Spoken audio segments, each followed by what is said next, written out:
Right, okay, today I thought we'd have a look at two 50mm lenses.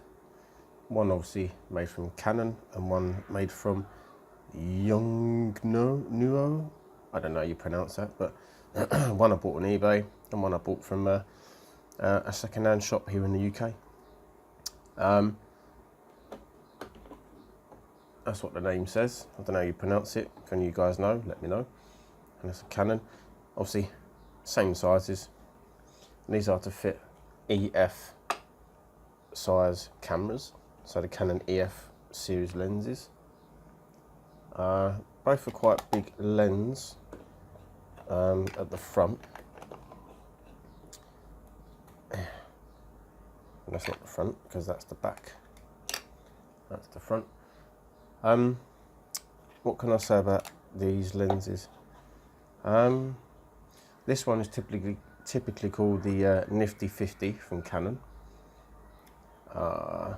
It's made of plastic. The body's all plastic. There's no metal or aluminium or die-cast metal in this lens at all. In this lens at all. These are prime lenses, which means that there is no focus capability.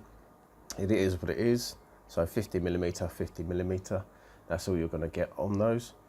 I've used both. I first was introduced to this one from Yongnuo, whatever that one, and I must say it feels pretty cheap. It's quite solid, but feels pretty solid. Same as the Canon Nifty 50, really. All plastic body and quite large.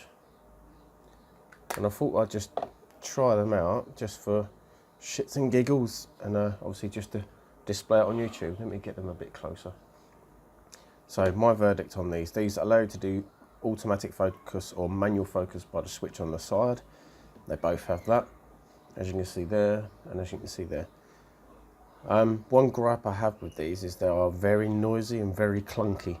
Especially if you've got automatic focus on, you can actually hear the noise of the motor, obviously spinning the lens itself to gain focus.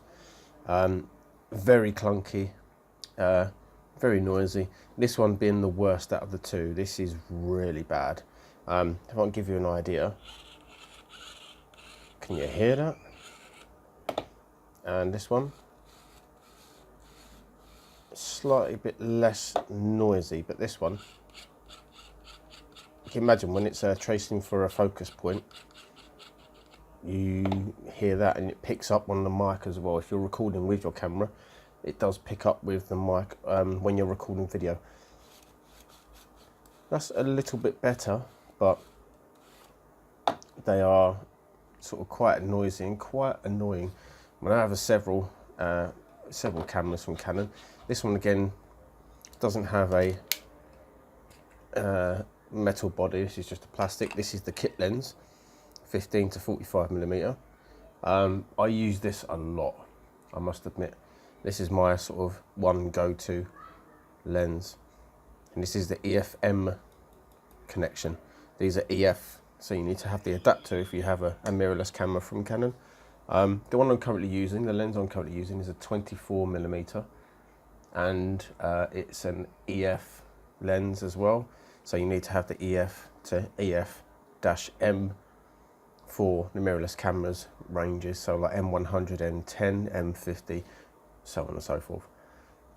So yeah, my verdict on these. I mean, picture quality. I mean, this one is quite bad. As soon as you get sort of you know, out of focus areas around the back of the image, this tends to be quite bad. I didn't like that one at all. This is a little bit better, but overall, I probably wouldn't recommend getting these lenses unless you specifically need a 50mm for whatever application or subject you're taking photos of or videos of. Then maybe worth getting. But this one, I'm not sure if it's the Mark II. It is. This is Nifty 50 Mark II. So this is the second version that the Canon released. The first one, Mark I, was apparently really bad. I've not actually used that lens, but obviously they made some improvements. Still a bit noisy, still useful. But if you use manual focus, I suppose, when you're doing video, like I am at the moment, It's not so bad. You're not going to get the noise of the ring actuating and moving. But obviously, if you're doing a lot of video with automatic focus enabled, you're going to get a lot of searching and a lot of noise on that lens. So let's go through that again. So this one, I'll put it up to my mic. And same for this one. You know, it kind of remind me of like toy cars you used to buy as a kid, you know. Twist the wheels back, you know, you wind them up and then you put them on the floor, let them go zoom, and they shoot off. That's what it kind of reminds me of the sound of. So yeah, just a quick one. I say build quality, they're solid, but plastic. Weight wise, the Yongnuo, that one is a bit heavier. This one's a little bit lighter, but I say unless you've got a specific application for 50mm, I probably wouldn't buy one. Okay guys, this is with the Canon 50mm nifty 50 lens. Apologise if there's any wind. There's quite a lot of wind today, as well as the nice hot sun, which makes a change. So I'm going to see if we can hear any of that motor whirring on the actual footage. Probably not because of the wind. So let's see how that looks. I mean, picture quality is not too bad actually, looking at it. So let's have a look with the Yongnuo, the other one, and see what that sounds like. Let's see what it is. Okay, this is the other one. This is Yongnuo, that one. I'll say again, apologise for the wind. Can't be helped. I've got the attenuator on. I'm not sure how good it is. Let's see if you can hear transition.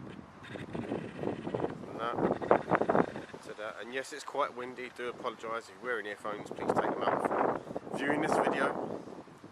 But so yeah, image quality is not too bad. I've noticed with the Yongnuo though, or whatever it's called, see that?